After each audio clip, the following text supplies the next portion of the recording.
할렐루야. 주님을 찬양합니다. 말씀을 함께 봅니다. 디모데 전서 6장 11절 12절 우리 두 절을 함께 봉독하겠습니다. 오직 너 하나님의 사람아, 이것들을 피하고 의와 경건과 믿음과 사랑과 인내와 온유를 따르며 믿음의 선한 싸움을 싸우라. 영생을 취하라. 이를 위하여 내가 부르심을 받았고 많은 증인 앞에서 선한 증언을 하였도다. 아멘. 신앙의 본질 재생산 21번째, 신앙의 본질 재생산 21번째, 영적 아비. 오늘은 우리가 추수감사 주일로 드리는 절기입니다. 그래서 영적 아비를 한번 이 추수감사라고 하는 이 말씀과 곁들여서 영적 아비라고 하는 관점으로 한번 말씀을 나누어 볼까, 그런 마음이 들어서 오늘은 디모데 전서 6장을 보겠습니다. 디모데는 사도 바울의 영적 아들이죠. 또한 디모데는 많은 교회들에게는 영적 아비이죠. 그래서 사도 바울이 복음을 전하고 지나간 그 도시마다 또 누구를 파송하고 남겨놓고 또 파송하고 있는가를 보면 영적 믿음의 아들 디모데를 파송합니다. 그래서 디모데를 통하여서 하는 일이 어떤 일을 하는가 봤더니 사도 바울이 가르쳤던 그 하나님의 말씀 복음을 생각나게 하리라, 같은 말인데 기억나게 하리라, 또 다른 말로는 가르치리라, 이렇게 표현하고 있습니다. 여러분, 우리에서 가장 중요한 재생산은 무엇인가 하면 예수님을 닮는 겁니다. 근데 사도 바울은 예수님을 닮았어요. 근데 사도 바울은 또다시 재생산하기 위해서 누구를 만들었냐 하면 자기를 닮은 또 한 사람의 사역자를 만들었어요. 그 사람 중에 한 사람이 디모데라고 하는 것입니다. 여러분, 디모데는 할머니가 믿음의 사람이었어요. 또한 어머니가 믿음의 사람이었어요. 그리고 그가 사도 바울을 만날 때 그는 믿음의 사람이었어요. 계속해서 사도 바울을 따라다니는 동시에 그는 믿음의 아들에서 이제 믿음의 아비로 자라나기 시작했어요. 그러던 어느 날 사도 바울은 믿음의 아들 된 디모데를 파송하기 시작을 했어요. 그가 파송받는 동시에 그는 각 교회에 각처에 무엇으로 가게 되었을까요? 믿음의 아들에서 믿음의 아비로 가게 된 거예요. 그래서 이제 우리가 믿음의 아비가 어떤 삶을 살아야 할지에 대해서 오늘 디모데 전서 6장에서 이렇게 우리에게 교훈해 주고 있습니다. 11절을 먼저 보면 11절은 누구를 말하고 있는 것이냐 하면 경건의 비밀에 대해서 말하는 것처럼 보여요. 또한 이 11절 12절은 영적 아비에 대해서 말하고 있는 거예요. 그 영적 아비는 무엇을 겸비해야 하는가라고 하는 관점으로 한번 두 절을 볼까요? 오직 너 하나님의 사람아, 이것들을 피하고, 이렇게 말합니다. 이것들은 무엇을 말하는 걸까요? 3절에서 10절을 말하는 겁니다. 이건 좀 이따 볼게요. 그래서 3절에서 10절을 피하고 의와 경건과 믿음과 사랑과 인내와 온유를 따르며 믿음의 선한 싸움을 싸우라. 영생을 취하라. 이렇게 말하고 있다는 거예요. 먼저 11절에 보면 6가지의 성품에 대해서 소개를 하고 있습니다. 이게 두 가지씩 묶을 수 있는데, 하나는 의와 경건이라고 하는 것입니다. 의라고 하는 것은 하나님의 말씀에 온전히 순종하는 거예요. 그래서 하나님의 말씀에 순종하면서 경험한 삶, 그것을 행동할 수 있게 해주는 그런 심령과 마음의 상태를 걸어서 의, 이렇게 표현하는 단어인 것입니다. 이걸 뒤에 거 힘들고 어려우면 앞에 것만 기억해도 돼요. 하나님의 말씀에 순종하여 사는 삶, 이것을 우리는 의라고 이야기하는 거예요. 그 다음에 두 번째는 이제 영적 아비는 무엇을 겸비했냐 하면 경건을 가지고 있다라고 하는 거예요. 경건이라고 하는 것은 의로부터 나오는 하나님을 향한 합당한 태도, 이것을 우리가 경건이다 이렇게 말하고 또 볼 수 있어요. 그 다음에 믿음과 사랑 이렇게 말합니다. 두 번째, 믿음과 사랑. 우리가 고린도전서 13장에 보면 13절 믿음, 소망, 사랑, 이것은 항상 있을 것인데 그 중에 제일은 사랑이니라, 이런 말씀 읽어보셨나요? 그래서 믿음과 이 사랑과 소망은 우리 하나님의 사람들에게 본질과 같은 거예요. 그래서 믿음과 사랑이라고 하는 것은 우리 하나님의 사람의 본질이다라고 하는 거예요. 그래서 영적 아비는 무엇을 겸비했냐 하면 의를 겸비했어요, 경건함을 겸비했어요, 또한 사랑을 겸비했어요, 또 믿음을 겸비하고 있어요. 이것을 갖추었다라고 하는 것입니다. 그 다음에 여섯 번째 성품은 무엇이냐 하면 인내와 온유라고 말하고 있어요. 인내라고 하는 것은 환난을 극복함으로 만들어지는 것이지요. 우리가 환난을 경험하지 않으면 인내는 만들어질 수가 없어요. 믿음을 가지고 말씀을 가지고 살아가면서 다가오는 모든 것들을 이겨낼 때에만 만들어지는 것이 인내라고 하는 거예요. 이처럼 영적 아비는 수많은 신앙의 삶 속에서 경험적으로 하나님이 무엇을 만들게 했냐면 인내를 만들게 했다라고 하는 것입니다. 그리고 마지막 여섯 번째 온유라고 하는 것은 그것을 통한 즉 인내를 통하여 만들어진 하나님의 성품이라고 하는 것입니다. 우리가 온유 그러면 가장 대표적인 분이 두 분이나 있어요. 한 사람은 모세라고 말하고요, 한 사람은 예수님이라고 말합니다. 그래서 하나님의 말씀에는 이 부분을 뭐라고 말하고 있냐 하면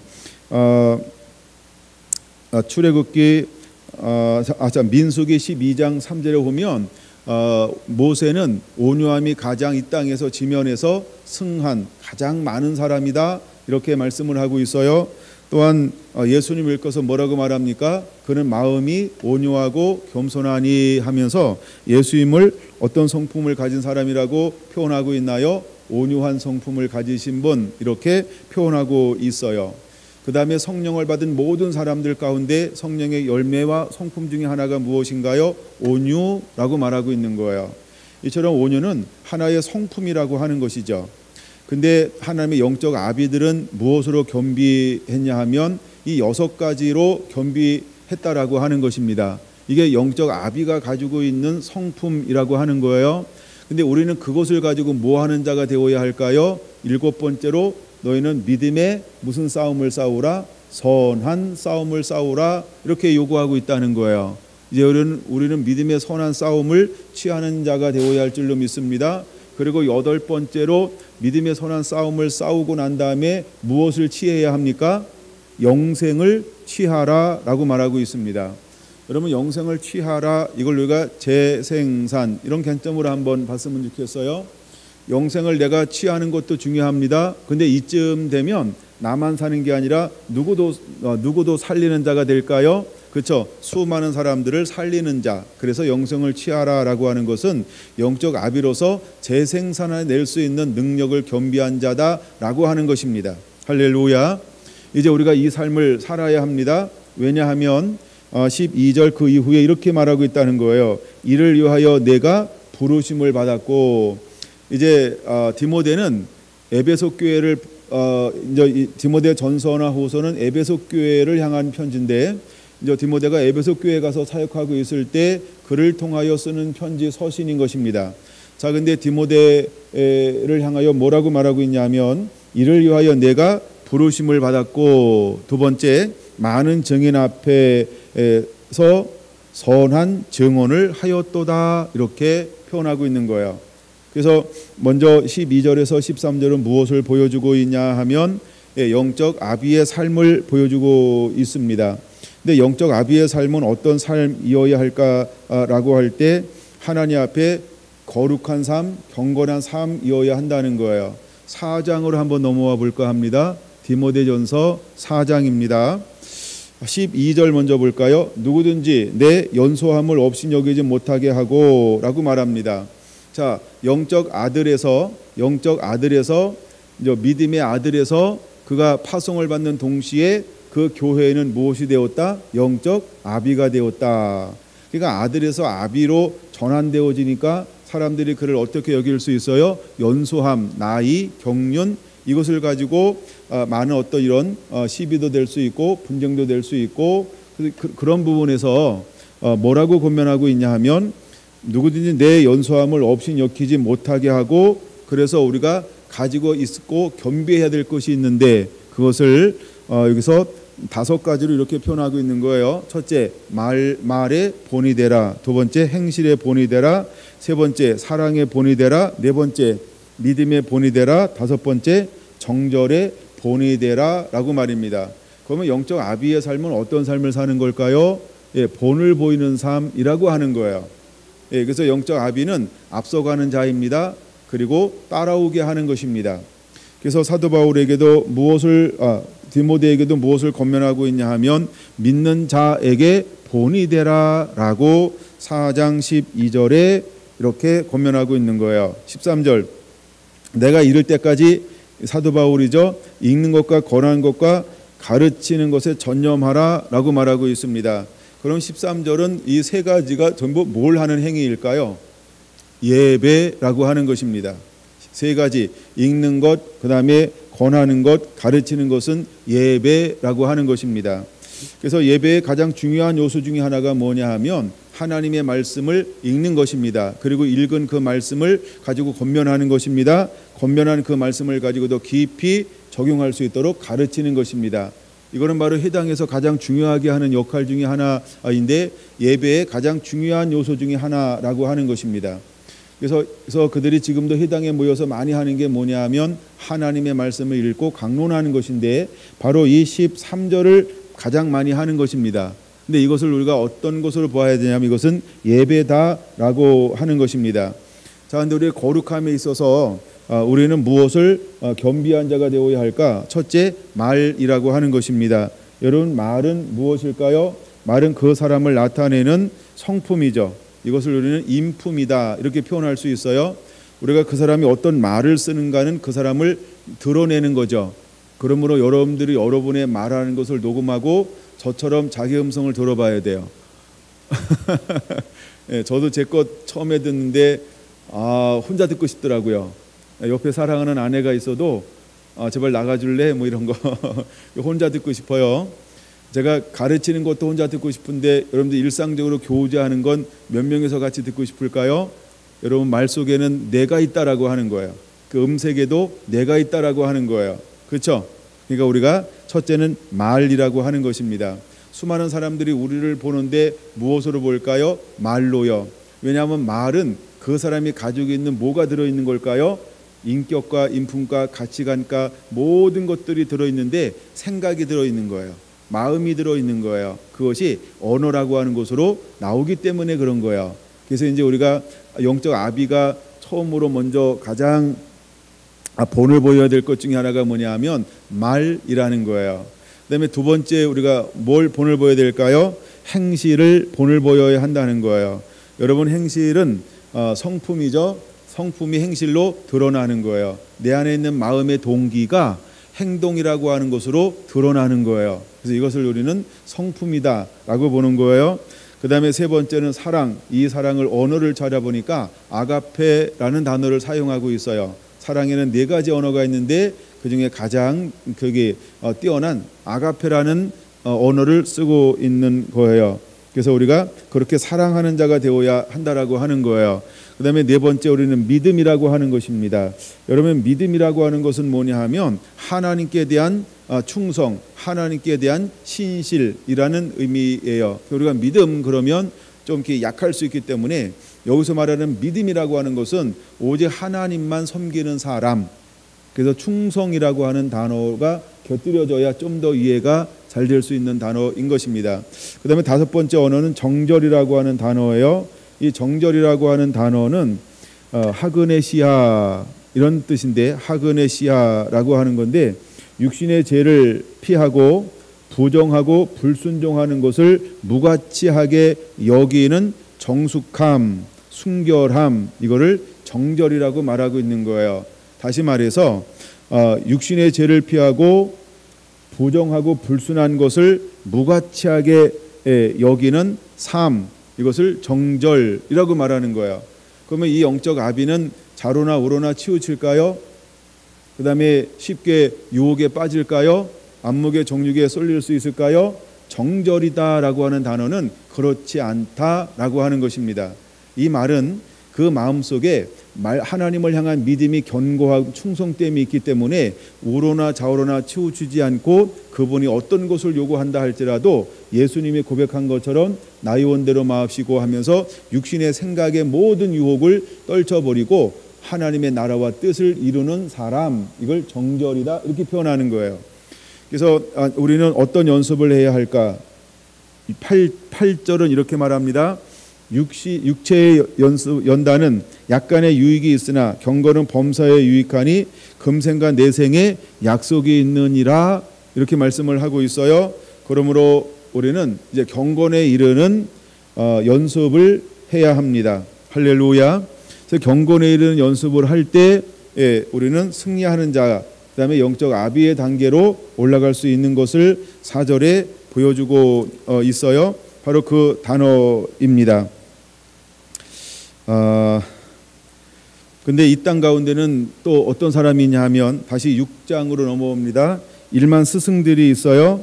이 세상에 교훈을 받은 사람들이 있어요. 3절 봅니다. 누구든지 다른 교훈을 하며, 다른 교훈이죠. 바른 말 곧 우리 주 예수 그리스도의 말씀과 경건에 관한 교훈을 따르지 아니하면, 이렇게 말하고 있어요. 그러니까 누가 다른 교훈을 따른다라고 하는 것입니다. 그러니까 다른 교훈을 따른다라고 하는 것은 그리스도 안에서 일만 스승이 있으니, 이렇게 이해하면 될 것 같아요. 그래서 그리스도 안에 일만 스승인데 그들의 교훈을 따르면 그 삶 가운데 무엇이 섞여져 있는 삶을 살까요? 그러니까 섞여져 있다, 이 표현이 더 적당할 거라는 생각이 들어서 그걸 택했어요.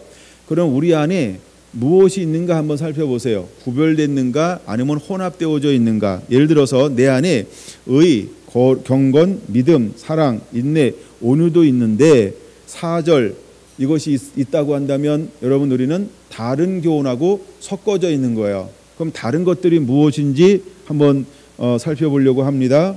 자, 준비됐나요? 첫째, 교만 있다는 거예요.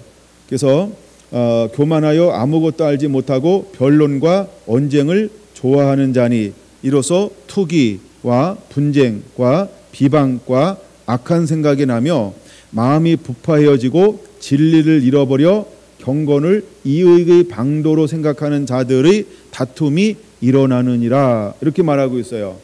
우리가 다른 교훈과 섞어져 있을 때 우리의 삶 가운데에서는 의와 경건, 믿음과 사랑, 그다음에 인내와 온유가 나타나야 하는데, 이런 것들도 있는 것 같은데 내 안에 여전히 무엇이 있을 수도 있다.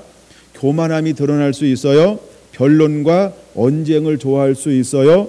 투기도 있고요, 분쟁도 있고요, 비방도 있고요, 악한 생각도 있고요, 마음이 부패하여지고 진리를 잃어버려서 오히려 경건을 이익의 방도로 생각하는 거예요. 나 교회 다녀, 나 뭐 해봤어, 나 뭐 성경 공부해서, 나 뭐 제자 훈련해서, 나 뭐 수료했지, 뭐 이런 거요.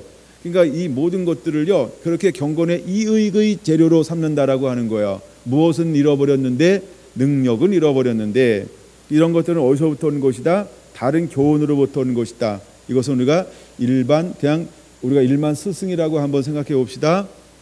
그런 것들이 우리 안에 있다라고 하는 것입니다. 근데 6절에 반전이 일어나고 있어요. 6절에 반전이 일어나고 있어요. 그러나 무슨 마음?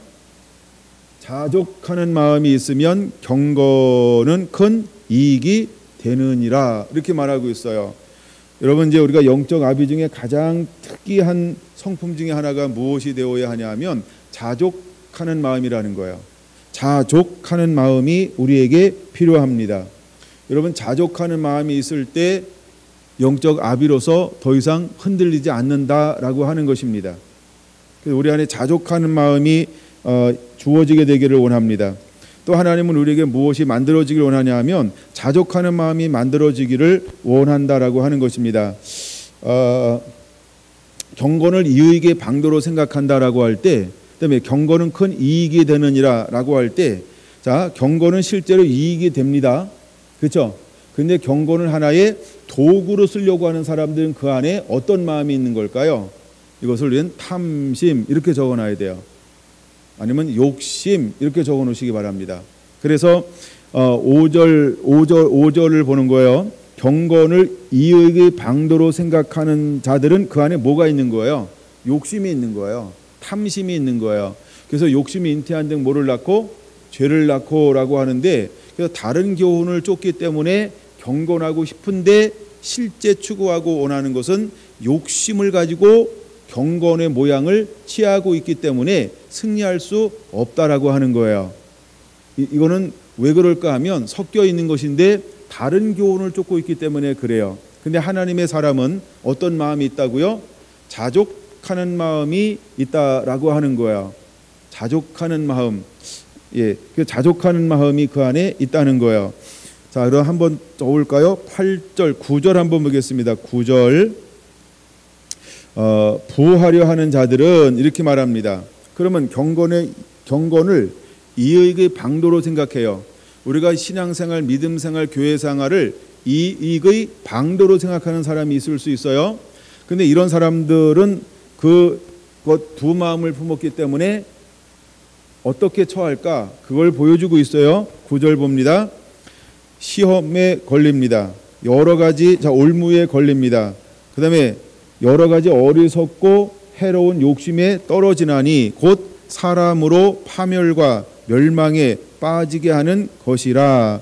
돈을 사랑함이 일만하게 뿌리가 되나니 이것을 탐내는 자들은 미혹을 받아 믿음에서 떠나 많은 근심으로써 자기를 찔렀도다. 아멘. 자, 여기 분명하게 이렇게 말합니다. 믿음에서 떠나. 그럼 전에는 어디에 있었다는 거예요? 믿음의 발판을 세우려고 바등바등하고 있었다. 무엇을 통해서? 다른 교훈하고 섞어 있으면서.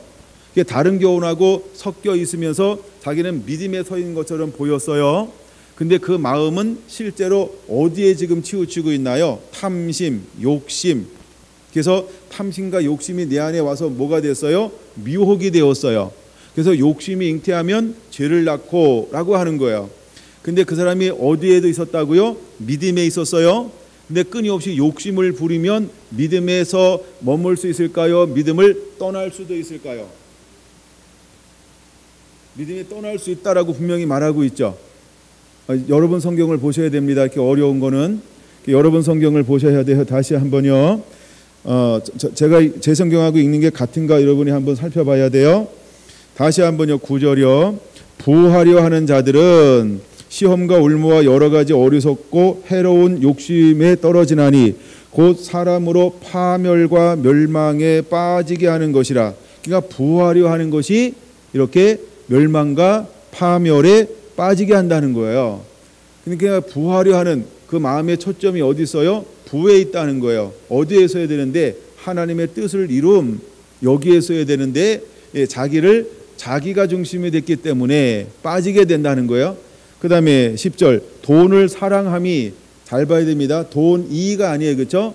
돈이 일만하게 뿌리가 아닙니다. 돈을 사랑함이 일만하게 뿌리가 되나니 돈을 탐내는 자들은 미혹을 받아 믿음에서 떠나. 뭐에서 떠날 수 있다고요? 믿음에서 떠날 수 있다는 거예요. 구원은 무엇으로 받나요? 믿음으로. 그럼 믿음이 떠났어요. 그럼 그 사람 구원 받을 수 있을까요? 못 받을까요? 왜 못 받을까요? 믿음에서 떠나니까 구원도 잃어버릴 수 있다는 거예요. 이게 이해가 되시는 거죠?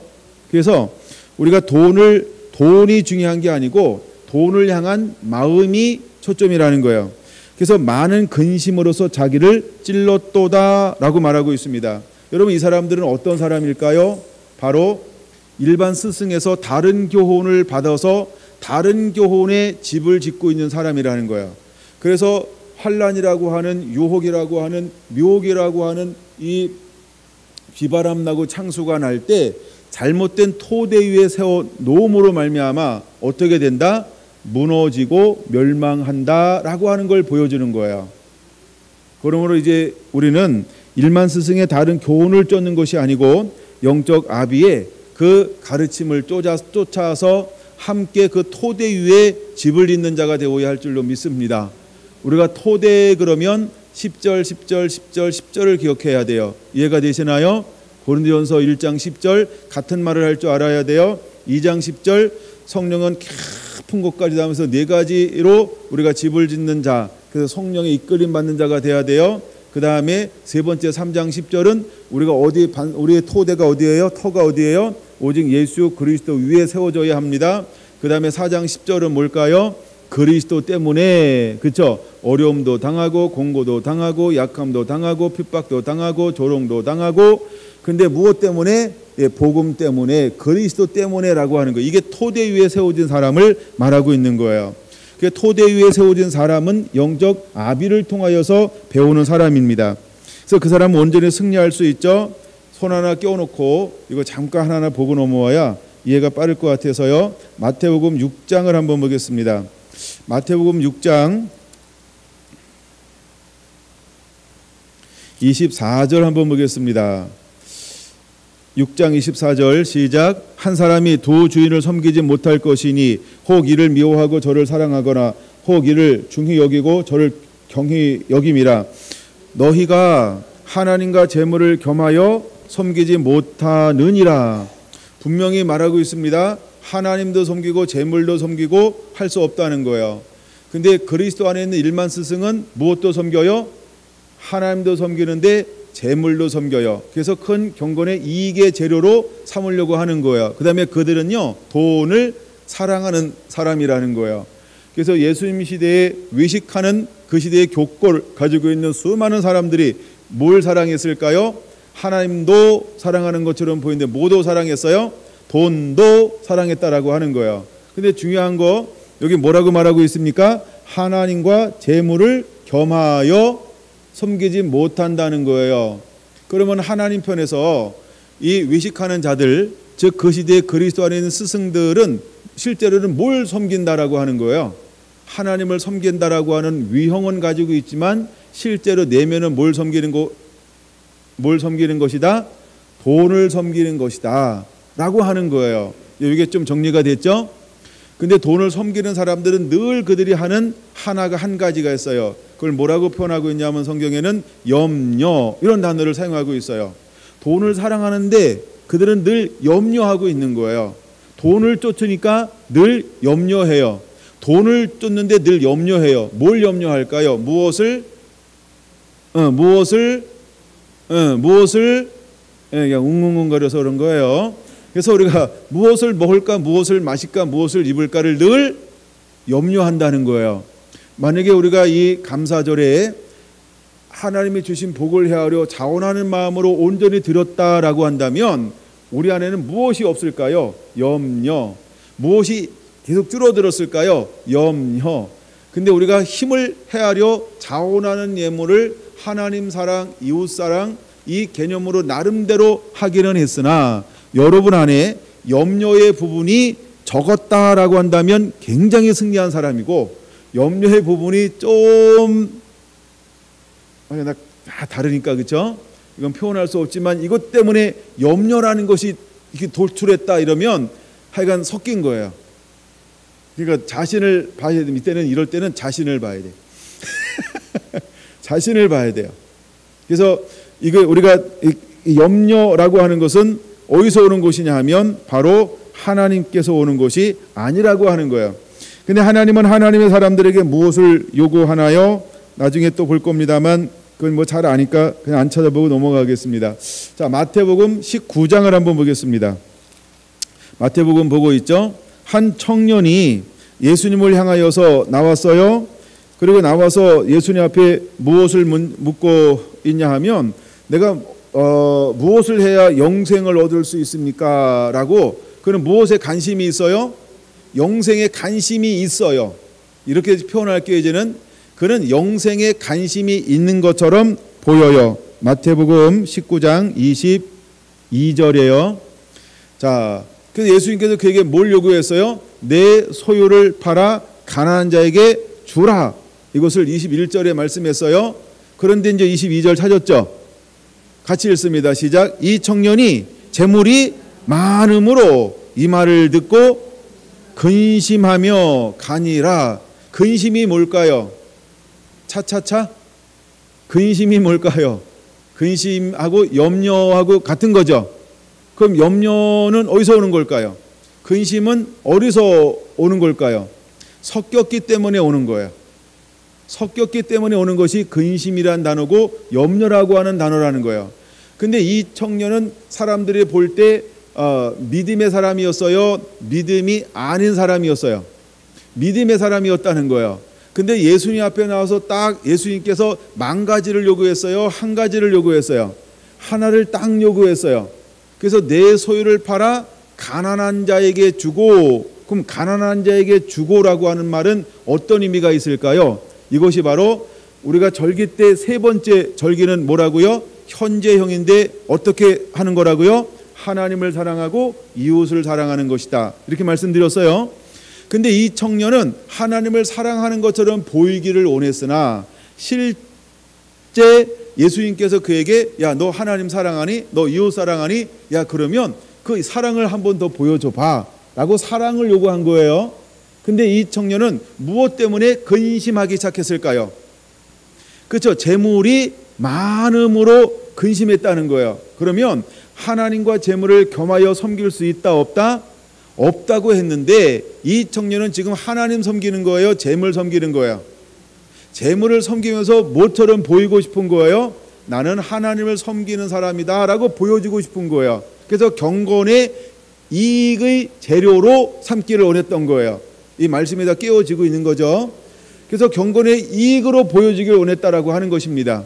그때는 이 청년의 슬픈 기색을 하며 어떻게 했다? 예수님을 떠났다라고 하는 겁니다. 그랬더니 제자들이 묻는 거예요. 그러면 누가 천국에 들어갈 수 있습니까? 라고 25절에 묻고 있죠. 그렇다면 누가 구원을 얻을 수 있습니까? 라고 말합니다. 27절 같이 읽습니다. 시작. 이에 베드로가 대답하여 이르되 보소서 우리가 모든 것을 버리고 주를. 자, 그럼 여기서 모든 것을 버리고라고 하는 단어가 무슨 의미가 있을까요? 우리가 하나님께 절기를 지킬 때 어떻게 지키라 그랬어요? 내 힘을 헤아려 하나님께서 복을 주신 대로 자원하는 예물을 드리고 이렇게 말하고 있죠. 그럼 우리가 드린다라고 하는 것은 어떤 의미가 있는 걸까? 여기서는 버리고라고 하는 의미가 있죠. 그렇죠? 버리고 드리고라고 하는 의미가 있어요. 그러니까 이것이 복음을 위해서, 나라를 위해서, 이웃을 위해서, 즉 하나님을 위해서, 이웃을 위해서 사용되어지게 하고 있는 삶을 살고 있니? 주님은 우리에게 이것을 묻고 있다라고 하는 것입니다. 이것을 묻고 있는 거예요. 그래서 이 삶을 사는 사람들은 어떤 사람일까요? 라고 할 때 이 사람은 어떤 사람일까요? 교만을 이겨낸 사람입니다. 욕심을 이겨낸 사람입니다. 그리고 자족하는 마음을 가지고 있는 사람입니다. 그래서 이 사람 일거서리는 영적 아비다라고 말하는 거예요. 그래서 하나님은 누구를 통하여 일하실까요? 바로 이와 같은 사람을 통해서 하나님은 함께 일하기를 원하시는 분이라고 하는 겁니다. 자, 다시 디모데전서로 넘어옵니다. 다시 디모데전서 6장 6절 봅니다. 자족하는 마음이 있으면 경건에 큰 이익이 되느니라 이렇게 말하고 있어요. 무슨 마음이 있으면? 자족하는 마음이 있으면 경건에 큰 이익이 된다라고 하는 것입니다. 그래서 바로 디모데전서 4장 6절에서 16절까지가 무엇을 보여주고 있는 것이냐면 자족하는 사람이 어떤 삶을 사는지를 실제로 보여주고 있는 것입니다. 자, 그런 다음에 주님께서 우리에게 무엇을 요구하냐면 12절에 이렇게 말씀하죠. 믿음의 선한 싸움을 싸우라 라고 말입니다. 그 다음에 13절 봅니다. 디모데전서 6장 13절 만물을 살게 하신 하나님 앞과 본디오 빌라도를 향하여 선한 증거를 하신 그리스도 예수 앞에서 내가 너를 명하노니 우리 주 예수 그리스도께서 나타나실 때까지 흠도 없고 책망받을 것도 없이 이 명령을 지키라, 이렇게 말하고 있어요. 그럼 여기 13절 14절에서는 무엇을 보여주고 있냐면 크게 두 가지를 보여주고 있어요. 첫째, 하나님 앞에서 이렇게 말하고 있죠. 그럼 하나님 앞에서라고 하는 걸 무엇을 의미하냐면 하나님의 임재, 이렇게 표현하세요. 하나님의 임재라고 하는 거예요. 하나님의 임재라고 하는 것입니다. 그럼 우리가 하나님의 임재 앞에 머무는 자가 되어야 합니다. 우리는 하나님의 성전이 되어야 합니다. 할렐루야. 우리 하나님과 동행하는 자가 되어야 합니다. 이게 하나님 앞에서라고 하는 단어입니다. 근데 하나님께서 불러서 쓴 사람이 있어요. 그 사람이 누구냐 하면 모세라고 하는 사람이에요. 근데 모세는 민수기 12장 3절에 무엇이 가장 지면에서 가장 많은 사람이었다 그랬어요? 온유함이라고 말합니다. 근데 그 온유함이 많았는데 그가 가데스바에서 백성들이 또 원망하기 시작을 하는 겁니다. 물이 없어 원망할 때 하나님께서 응답하였습니다. 근데 그 하나님이 응답한 대로 하지 않고 모세는 어떻게 했을까요? 그렇죠. 명하라라고 하는 것을 두드리고 말았습니다. 이게 굉장히 작은 것 같은데 이제 영적 아비가 되기 위해서 하나님 우리에게 요구하는 것이 있다라고 하는 것입니다. 처음에 하나님은 모세를 무엇으로 불렀나요? 영적 아비로 불렀습니다. 그래서 모세의 사역과 사명이 무엇이냐면 이스라엘 백성들을 인도하는 것이죠. 인도한다라고 하는 것은 그를 닮게 만드는 요소가 있어요. 근데 하나님 앞에서 모세는 온전히 말씀을 순종하지 아니하고 무엇을 드러냈을까요? 자신의 미숙함, 자신의 미성숙함을 드러내 버리고 말았어요. 하나님께서 명하라라고 한 것을 어떻게 했어요? 온유함이 바닥에 나서 이것을 두드렸다라고 하는 것입니다.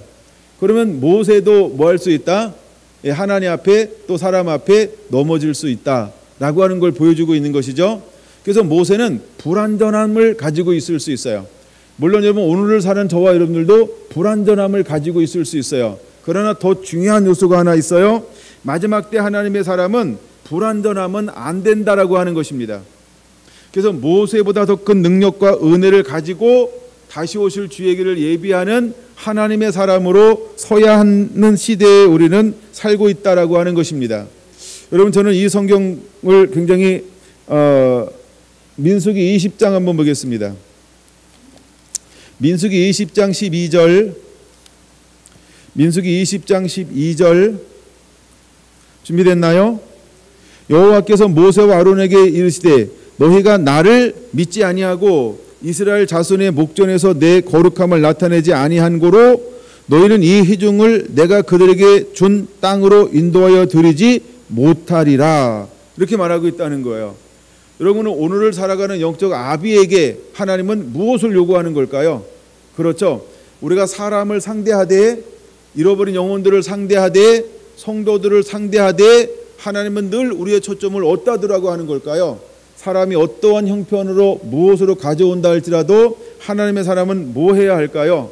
거기에 영향받지 않는 무엇을 소유해야 할까요? 평온함을 소유해야 한다라고 하는 겁니다. 그럼 평온함을 소유하기 위해서 우리가 해야 될 것이 하나 있어요. 그게 뭘까요? 할 수 있는 자가 되어야 한다는 거예요. 매일매일 내가 주고 내 안에 예수님만이 살 때 모세라고 하는 나의 생각이 없어지죠. 나의 분노가 없어지죠. 내 안에 있는 노여움이 없어지죠. 그러니까 모세 안에도 여전히 무엇이 남아있는 거예요? 섞인 거. 모세 안에도 여전히 무엇이 남아있었어요? 섞인 것이 남아있었어요. 자, 사도 바울 안에도 여전히 뭐가 남아있었어요? 섞인 거요. 그래서 그런 어떤 고백을 합니까? 내가 예수 그리스도를 알면 알수록, 그렇죠? 내가 전에 알던 모든 것을 뭐로 여긴다? 배설물로 여긴다라고 하는 겁니다. 그럼 모세에게 이때에 무엇이 필요했을까요? 전에 알던 걸 배설물로 알아서 버리는 작업이 필요했던 거죠. 근데 버리는 작업을 하지 아니함을 통해서 무엇이 점점 이렇게 앵꼬로 바뀌었을까요? 떨어졌을까요? 온유함이라는 하나님의 성품이요. 그래서 하나님 앞에 무엇을 드러내지 않았냐 하면 첫째, 거룩함을 드러내지 못했어요. 둘째, 믿음을 드러내지 못했어요. 근데 아까 믿음이 없어진다라고 말했죠. 고린도전서 4장에서 믿음이 없어지는데 무엇 때문에 없어지나요? 내 안에 섞여 있는 것 때문에 믿음이 점점 줄어들 수 있다는 거예요. 근데 누구도 그 믿음에 대해서 흔들림을 경험했나요? 모세도 흔들림을 경험했다는 거예요.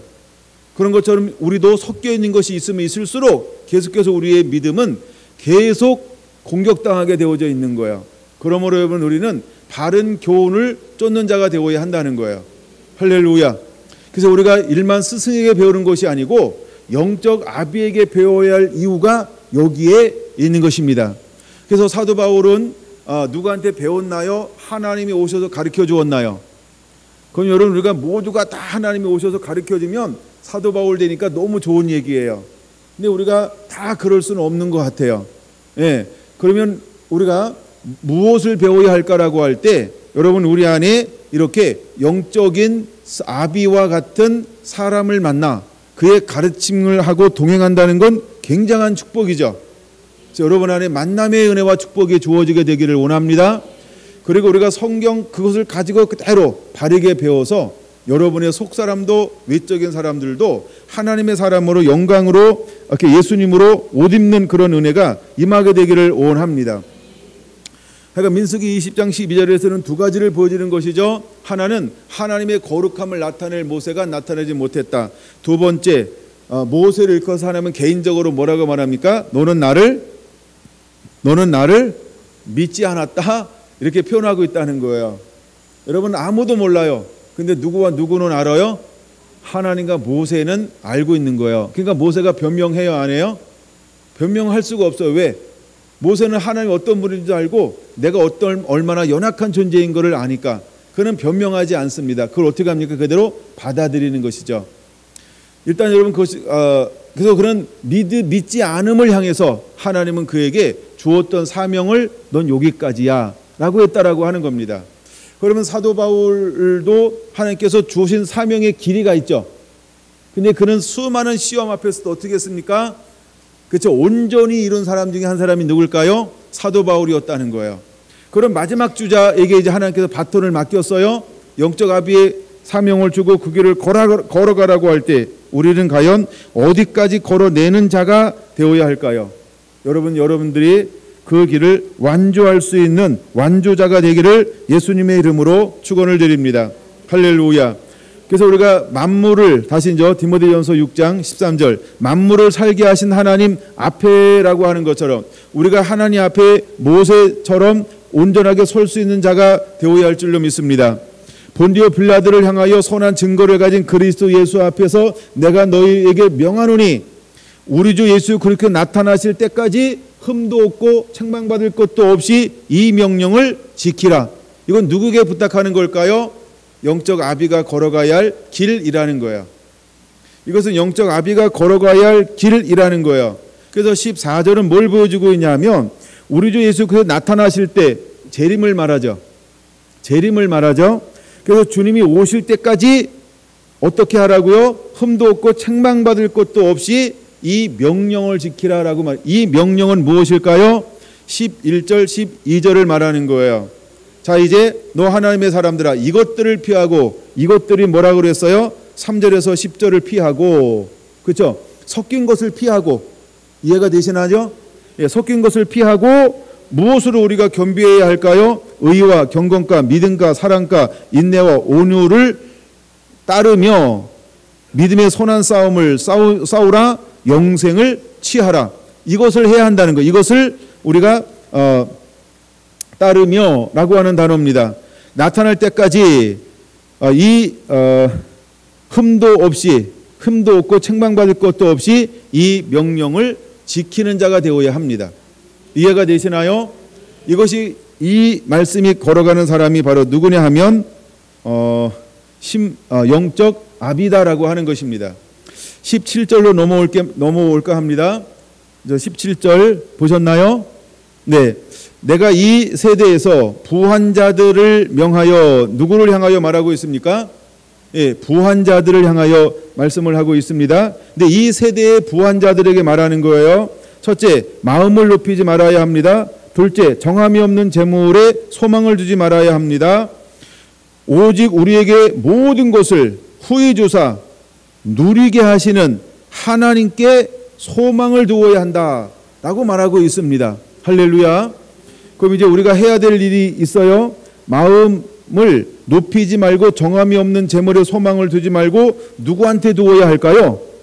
우리에게 모든 것을 후히 주사 누리게 하시는 하나님께 마음도 두고 소망도 두라, 이 말인 것입니다. 그러면 하나님께서 이 시대에 쓰시고 싶어 하시는 영적 아비는 어디다 소망을 두고 살아가는 사람일까요? 그렇죠. 하나님께만 소망을 두고 살아가는 사람이라는 거예요. 이것을 일컬어 우리는 영적 아비라고 말하고 있는 것입니다. 여러분, 우리가 절기를 지킬 때 내게 복을 주신 대로 힘을 헤아려 자원하는 예물을 드려서 하나님 사랑, 이웃 사랑을 온전히 드러내는 사람은 무엇을 바라보는 사람일까요? 바로 모든 것을 후히 주사 누리게 하시는 공급원 되시는 하나님께만 마음과 소망을 둔 사람이라는 거예요. 여러분이 하나님께만 소망을 두시기 바랍니다. 여러분들이 하나님께만 마음을 두는 자가 되시기 바랍니다. 하나님은 복의 근원이라고 하는 것입니다. 하나님은 모든 것에 공급원 되시는 분이라고 하는 걸 믿으시기 바랍니다. 여기서 인용해야 될 말씀이 마태복음 6장 33절입니다. 이건 저거만 놓으세요. 잘하는 거니까. 너희는 먼저 그의 나라와 의를 구하라. 그리하면 이 모든 것을 너희에게 더하시리라. 마태복음 6장 33절입니다. 그래서 하나님 우리에게 뭘 요구한다고요? 그의 나라와 그의 의를 구할 것을 우리에게 요구하는 겁니다. 여러분 준비됐나요? 이제 그의 나라와 의를 구할 준비가 됐습니까? 이제 우리는 이런 사람이 되어야 할 줄로 믿습니다. 여기서 하나 더 찾아보고 그 다음을 넘어가 보려고 합니다. 누가복음 12장을 보겠습니다. 한 부자가 있었습니다. 하나님께서 그에게 어마어마한 축복을 주었습니다. 12장 15절 보겠습니다. 15절 준비됐나요? 자, 그들에게 이르시되 삼가 모든 탐심을 물리치라.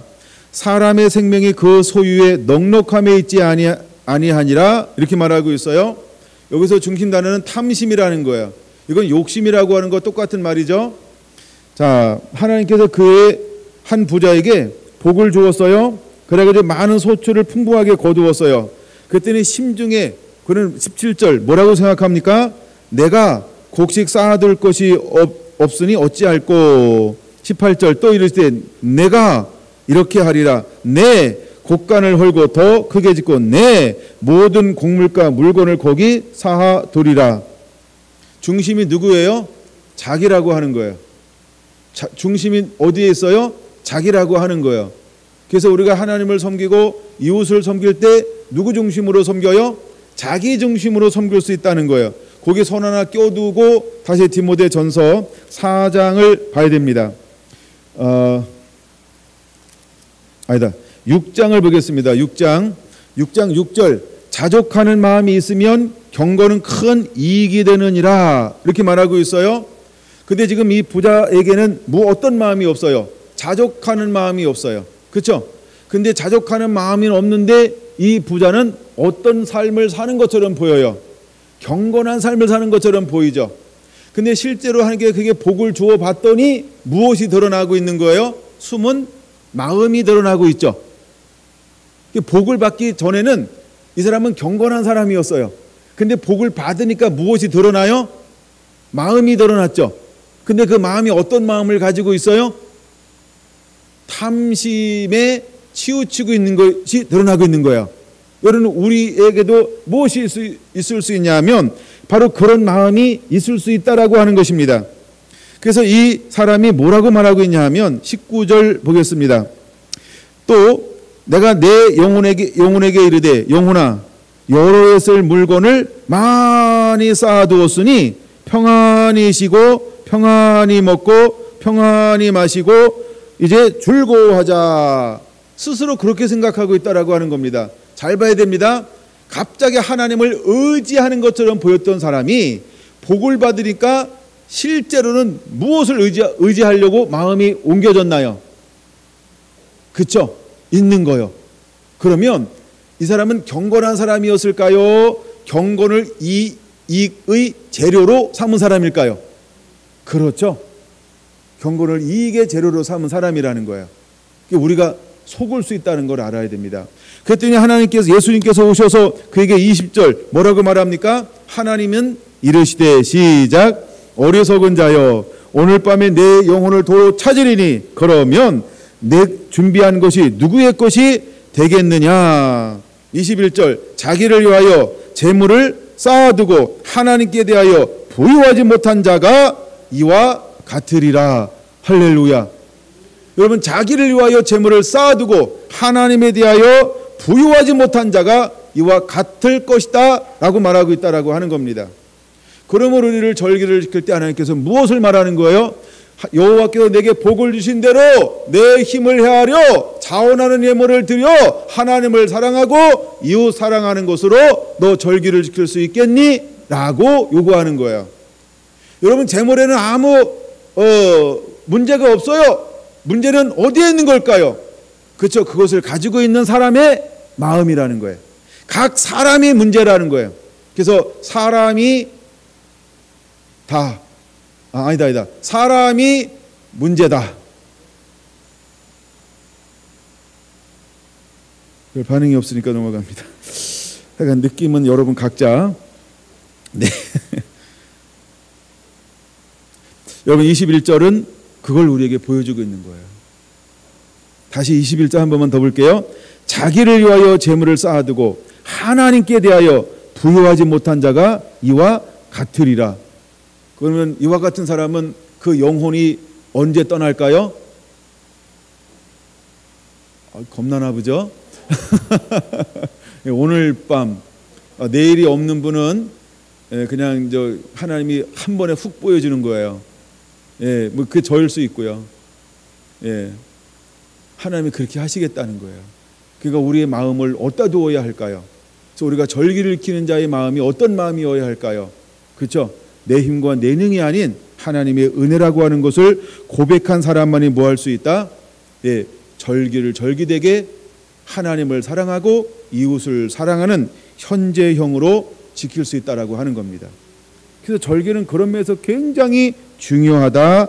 이것을 우리에게 보여주고 있는 것입니다. 자, 이제 성경을 한 군데만 더 찾아보고 말씀을 마치려고 합니다. 빌립보서 4장으로 보려고 합니다. 빌립보서 4장입니다. 11절부터 보겠습니다. 내가 궁핍함으로 말하는 것이 아니라 어떠한 형편에든지 나는 자족하기를 배웠노니. 그럼 거기다가 성경 구절 하나 적어놔야 되겠죠? 디모데전서 6장 6절. 그거 적어놔야 돼요. 거기 없죠?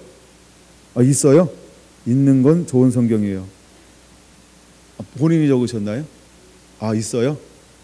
제 성경엔 그게 없더라고. 그래서 여러분 우리가 절기 지킬 때 또 우리가 이제 영적 아비로 살아가는 사람의 특징이 뭐냐면 이 자족하는 마음이에요. 그럼 자족하는 마음이 뭔가 보겠습니다. 12절 봅니다. 나는 비천에 처할 줄도 알고 풍부에 처할 줄도 알고. 이게 자족하는 마음이에요. 비천이 뭔지 알죠? 찢어지게 가난함. 그 다음에 풍부가 뭔지 알죠? 그냥 막 돈에 깔려 숨쉬기 바쁜 사람. 근데도 불구하고 돈에 마음이 가지 않고 어디로 마음이 가는 거예요? 예수님, 하나님, 할렐루야, 하나님의 나라, 그다음에 복음, 마음이 거기 있는 거예요. 이게 자족하는 마음이에요. 두 번째요, 모든 일 곧 배부름과 배고픔, 극과 극이죠. 근데 배가 불러도 자족하고 배가 고파도 자족하고. 그다음에 세 번째, 풍부와 궁핍에도 처할 줄 아는 일체의 비결을 배웠노라. 잘 봐야 됩니다. 이 자족하는 마음은 오는 걸까요? 배우는 걸까요?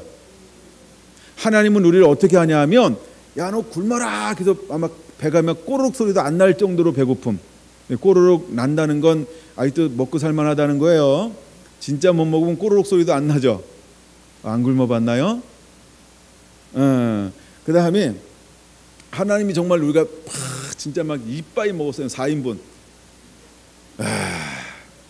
그래서 막 진짜 막 숨이 안 서질 정도로 그렇게도 먹어보기도 하고. 근데 아침에 일어나면 또 꺼져 있죠. 신기해요. 없을 때는 이거 안 꺼지길 원하는데 그럼 잠 안 자면 안 꺼질까요? 희한하죠, 그렇죠? 막 숨쉬기 힘들어도 아침 되면 또 배고프더라고요. 희한한 걸 우리는 다 가지고 있어요. 그렇죠? 이건요 배우는 거예요. 배우는 거예요. 여기 보면 세 가지를 사용하고 있잖아요. 첫째, 비천함과 풍부. 두 번째, 배부름과 배고픔. 세 번째, 풍부와 궁핍. 일체의 비결을 배웠다. 하나님은 사도 바울을 어디에서 훈련시켰을까요? 사역의 현장. 하나님은 사도 바울을 어디에서 이것을 훈련시켰을까요? 그렇죠? 복음을 가지고 나간 사역의 현장에서. 잘 생각해 봐야 돼요. 그럼 내가 믿음 생활 잘하면 배 안 고플까요? 아닙니다. 믿음 생활 잘해도 사도 바울처럼 뭐 할 수도 있다? 배고플 수 있어요. 비천할 수 있어요. 그렇죠? 궁핍할 수 있어요. 근데 이것도 하나님이 뭐 하는 것이다? 훈련의 하나라는 거예요. 훈련의 하나라는 거예요. 우리가 여러분 복음 생활 잘하면, 믿음 생활 잘하면 하나님께서 우리를 무엇도 주냐면요, 풍부함을 줘요. 넉넉함을 주어요. 배부름을 주어요. 이것 또한 뭐라고요? 감사하죠. 근데 그것을 우리가 뭐 하지 않아야 할까요? 그렇죠? 이제 자, 창고를 더 지어라. 평안히 먹고 마시고 즐기자. 그 생각 안 하면 돼요. 중요한 거죠. 내가 이럴 때 장로님 자꾸 바라봐요.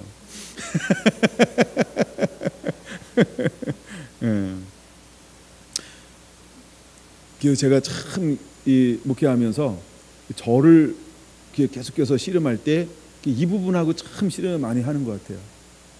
근데도 제가 100% 이긴다라고 장담은 못해요. 이것과 씨름을 하는데도 불구하고 아닐 때도 많아요. 그러니까 내가 양심상, 그러니까 뭐 기준이 모르지만 어쨌든 근데 여러분 우리는 이것을 모두가 다 싸워야 합니다. 가난함도 싸워야 되고 풍부함도 싸워야 합니다.